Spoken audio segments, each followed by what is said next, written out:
Oh, hello. Today we're day 22, personal transformation, talking about James Allen as Man Thinketh, chapter 3, effective thought on the health and body. Now, he starts off right here, the body is a servant of the mind.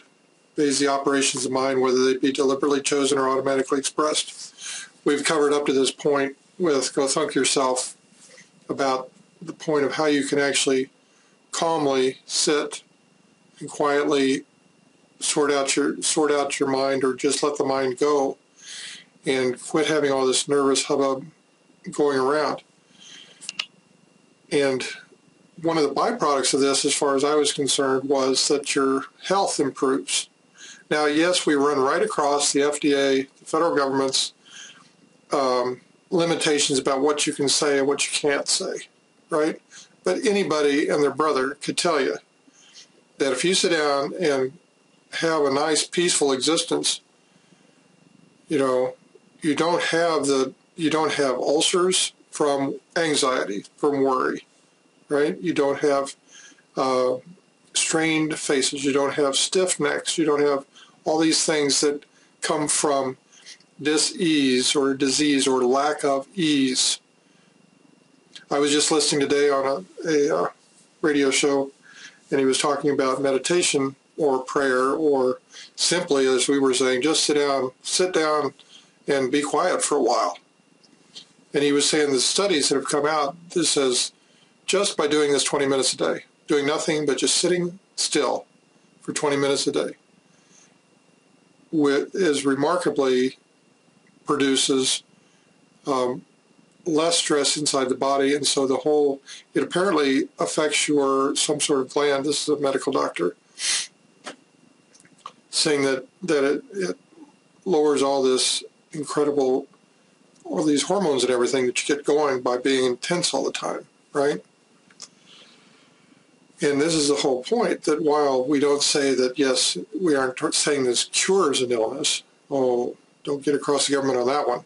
But if you go back to various self-help authors like Robert Collier for Secrets of the Ages, or William Walker Atkinson, who had a nervous breakdown as a lawyer and went over to Chicago and started publishing self-help books and magazines.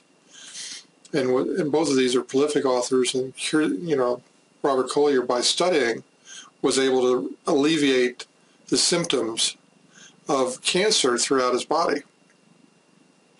I know for myself, on cancer, it can be by act of will. Set your stage up so the body can heal itself. But he goes on and on and on, and there's a huge section in the Secret DVD that covers this specific point. I don't mention it in Go Thunk Yourself itself because it's not through every book. But James Allen definitely pulls it up, and it definitely covers it. And he says even that if you change your diet, you won't straighten out your life as much as if you clean out your thoughts. Because the thoughts themselves will allow you to do better food. I know that, for instance, I went on a diet, and I was able to stick on the diet and lose 30 pounds in 5 months. It was about 3 months, but then it settled out during 5 months, and I've been able to keep it off. I know a friend of mine who wasn't even able to get onto the diet, basically because his life had been so full of stress that he has these gastrointestinal problems that he can only stay on something like that for a little bit, and so he's not able to gain weight, and so that's going to set him up for heart problems and back problems and joint problems from here on out, just because of the point of, if he would get the stress off his life, then he'd be able to do these other work. The body would start healing on its own because of his internal criticism of himself, of other people. Getting that out of there would allow those blockages to leave.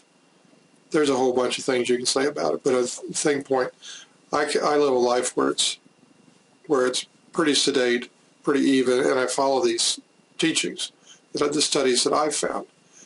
He lives a life with a lot of stress, a lot of impact, a lot of things that he's trying to get done. right? He even works at playing.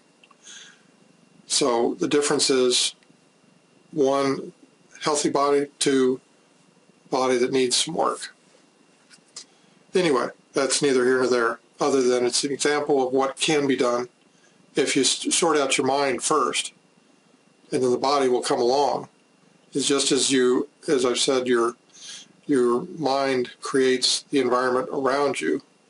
The body is part of the environment. Okay? Thanks.